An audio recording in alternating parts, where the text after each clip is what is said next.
A wannan darasin za mu koya muku yacce za ku buɗe HTML file. Okay, mu tafi cikin bidiyon.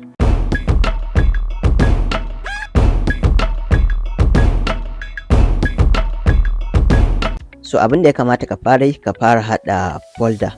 A cikin folder ake saka files, kun fahimta? Duk wani file ɗinka za ka aje shi ne a cikin folder. Okay, so bari mu buɗe file manager namu. So sai mu right click. A nan wajen za ta gwada maka shortcut ɗin da za ka yi amfani a jikin keyboard naka. Za ka sa shift control n, direct za ta baka damar creating ɗin folder. Okay, folder name bari mu ba ma folder mu suna html. Okay, sai mu danna enter. So ga folder mu nan mun bata suna html. So bari mu buɗe. Za ku ga daga nan ƙasa ta rubuta folder is empty, ma'ana ba komai a cikin wannan folder. Okay, so yanzu me ya kamata ka yi? File ya kamata ka ƙirƙira. So za ka buɗe text editor naka. So ni ga text editor ɗina nan. So a jikin text editor naka za ka sa control shift x. Direct za ta baka dama inda za ka yi saving ɗin file naka. Kun fahimta? So za ka nemi folder gashi nan, sai ka taɓa setting ta. So a nan wajen za mu goge rubutun nan gaba ɗaya. Kun fahimta? Sai mu ba ma file ɗin mu suna index.html, sai mu danna enter. So ga file nan mun ƙirƙira, kuna gani direct gashi nan. Okay, ga nan index.html. Idan wannan hanyar bai maka ba, za ka iya taɓa setting kamar wannan ɗan icon ɗin, za ka ga save as, ko kuma ka sa control x ko control shift x. Direct za ta kai ka inda za ka yi creating ɗin wata folder ɗin haka. Kun fahimta? Okay, so ni gashi nan na haɗa. So menene dalilin da ya sa muka ba ma wannan file ɗin suna index.html? Amma kafin nan mu fahimci bambancin file da folder. Ita folder kamar container ce, a cikinta ake aje files. So in aka ce files, duk wani abu wanda zai kare da dot wani abu haka, kamar dot html, kamar dot mp3, kamar dot mp4. Kun fahimta? Wannan su ne files wanda za ka iya double click akan su ya buɗe maka wani abu. Ita kuma folder, kaga ko kai double click akan ta sai dai ta buɗe maka cikin folder. So wannan shine bambancin su. Okay, wannan shine na farko. So wani dalili ne yasa muka sa ma file ɗin mu index.html? Okay, first of all, wannan dai kuna gani extension ne, wato wannan .html ɗin duk wani abu da zai kare da dot wani abu extension ne. Kamar yanzu misali video.mp4, kun ga wannan video ne kenan ko? So ga extension ɗin video nan. Idan ka ce video.mp3, so ya koma audio. Kun fahimta? Ba video bane ba. So kamar haka ne. So in ka ce audio.mp3, so wannan audio ne, wato kamar in zaka kunna waka ko in zaka saurari wani abu haka, so duk wannan zaka yi amfani da audio. Okay, so wannan extension ɗin mai suna video.mp4, idan kana so ka buɗe shi, dole zaka nemi video player ko kamar irin su VLC, MX player da sauransu. Haka ma audio in zaka buɗe, zaka nemi irin su VLC. Kun fahimta? So su ne za su buɗe maka shi. So shi kuma wannan file ɗin idan zaka buɗe shi, sai dai ka nemi browser. Browser ce kawai za ta iya buɗe shi. Kun fahimta? Duk wani abu da ka rubuta, browser ce za ta yi rendering ɗin shi haka. Kun fahimta? In kai rubuta text, browser ce za ta yi render ɗin shi a jikin browser. Kun fahimta? So haka abubuwan suke. Okay, so shine dalilin da yasa muka sa index.html. So me yasa muka sa index ɗin?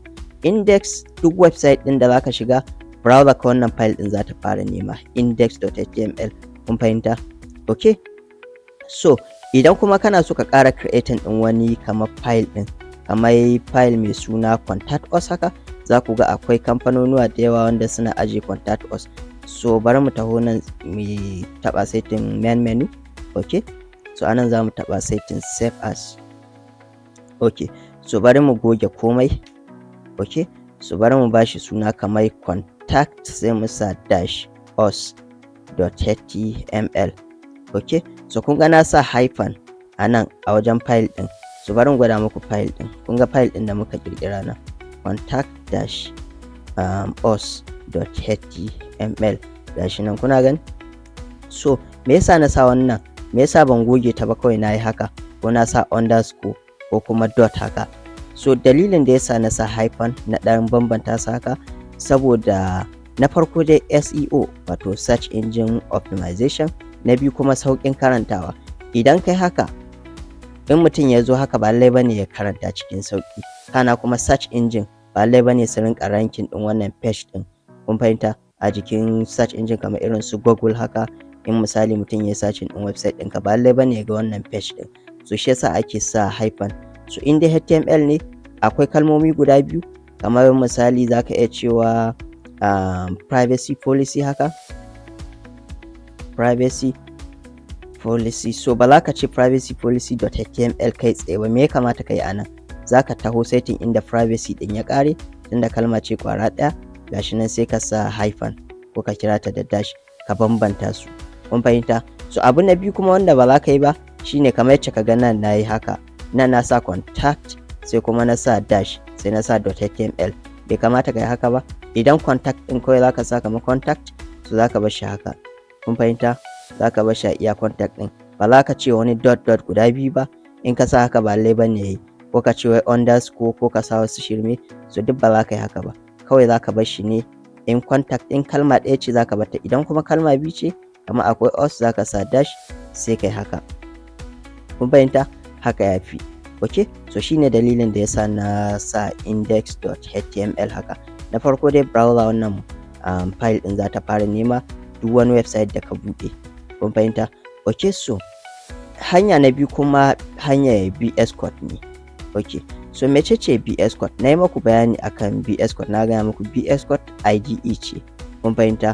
So idan ba kalli bidiyon mu na VS Code ba, ka tafi ka kalle shi. Okay, so da ka buɗe ta wannan page ɗin za ta kawo ma.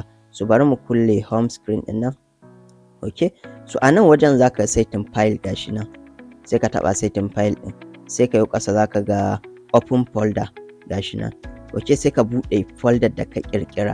So ni ga folder da na ƙirƙira nan ko gashi nan HTML. Bari mu buɗe ta. So ga folder nan ta buɗe. Kuna gani? Okay, so bari mu kulle wannan window ɗin ga nan wajen chat. So za mu taɓa sai ta wannan cancel gashi nan. Okay, home, bari mu cancel ɗin shi. Okay, so ina folder da muka buɗe, ta yaya za mu ganta? Za ka taho setting wannan ɗan arrow ɗin na wanda ya ƙasa sai ka taɓa setting shi. So za ka ga folder ka nan. Kun fahimta? Gashi nan ga files ɗin da muka ƙirƙira. Za ku ga icons ɗin sai ya canja. Akwai extension ɗin da na install. Okay, so a bidiyon mu na VS Code gaba ɗaya na koya muku yacce za ku yi install ɗin kowane irin extension. So ka samu ka tafi ka kalli wannan bidiyo ɗin, ka yi install ɗin duk wannan extension ɗin. Okay, so ta yaya za ka haɗa file a nan? Ga ɗan icon nan za ku gani ga nan new file, kawai shi za ka taɓa. Da ka taɓa zai ce ka ba ma file ɗinka suna. So za ka iya cewa ka mai about, sai ka sa dash us.html. Kuna gani? Nan sai ka danna enter. Na gaya muku dalilin da yasa ake sa .html saboda shi browser za ta iya render. Okay, bari mu danna enter. Za ku ga page ɗin mu nan about us gashi nan. Okay, so bari mu ƙara right click. Ga wata hanya kuma da za ka ƙirƙire shi. Za ka taho daga nan sai ka right click, sai ka taɓa setting shi ga nan. Kun fahimta? Okay, so bari mu buɗe wannan index.html ɗin saboda da ita za mu yi aiki. Okay, so gashi nan mun buɗe. So idan ka buɗe kana so ka kulle wannan window ya za ka yi? Kawai za ka taɓa sai wannan ɗan icon ɗin explorer ɗin nan gashi nan. Za ka iya sa Ctrl Shift E. Kun fahimta? Okay, so ga nan ya ɓace. Kuna gani? So bari mu ɗan yi zoom. So ga yacce ake haɗa HTML file. Okay, so mu haɗu a bidiyo na gaba. Allah ya taimaka.